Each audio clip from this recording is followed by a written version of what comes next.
আসসালামু আলাইকুম ভিউয়ার্স। শখের খামার ইউটিউব চ্যানেল থেকে আপনাদেরকে সকলকে স্বাগতম। প্রতিদিনের মতো আজকেই সকালেও আমি আমার কাজে লেগে গেলাম আমার শখের খামারে। প্রথমে আসলাম আমার মুরগির ঘরের দিকে। মুরগির ঘরের এখানে দেখছেন দুইটি কবুতর বসে আছে। এই কবুতর দুটি হলো আমার জঙ্গলি জেনারেশনের মেল পেয়ার। ওদেরকে জঙ্গলি বলার মেন কারণই এটা। দেখেন, সবগুলা কবুতর ধাপড়িতে ঢুকে বসে থাকে বা ওদের ওখানে থাকে, আর এই দুইটা এসে চিপা চাপে বসে থাকে। এখন আমি এসে পড়লাম আমাদের মুরগির ঘরে দেখি আলহামদুলিল্লাহ আমার মুরগি ডিম পাড়া শুরু করছে। এইখানে দুইটা ডিম রয়ে গেছে, আমি কালকে ডিম উঠাইতে ভুলে গেছিলাম, তো এখন এসে দেখি দুইটা একসাথেই আছে। যাই হোক, মুরগিগুলো ডিম পারুক, ডিম পারলে অবশ্যই ওদেরকে এবার বসাবো। মুরগির ঘরের অবস্থা ভালো না, মুরগির ঘর নতুনভাবে সেট আপ দিতে পারি নাই, তাই বারান্দার ভিতরে আমার একটু ওয়াশরুম আছে, ওখানেই আমি ওদেরকে আপাতত রাখার মতো স্পেস দিছি। তো মুরগি দুটো বের হয়ে গেলো, ওদেরকে আটকাই দিই, তাছাড়া ওরা তো গাছগুলো সব নষ্ট করে ফেলায়, তো ওদেরকে এই জন্য আটকাই দিই, তাছাড়া নিচেও নেমে দিতে পারে।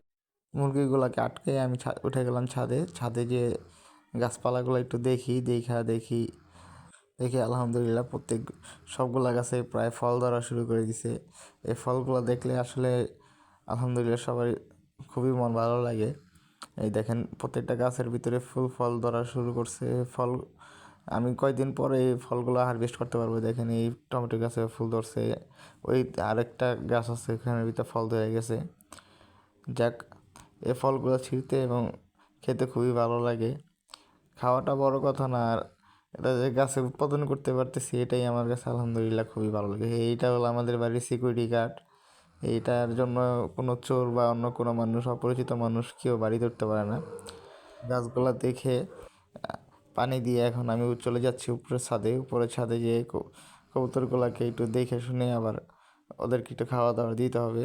অফিসের সময় হয়ে যাচ্ছে, তাই তাড়াতাড়ি করে সব কিছু কাজ শেষ করে ফেলতেছি।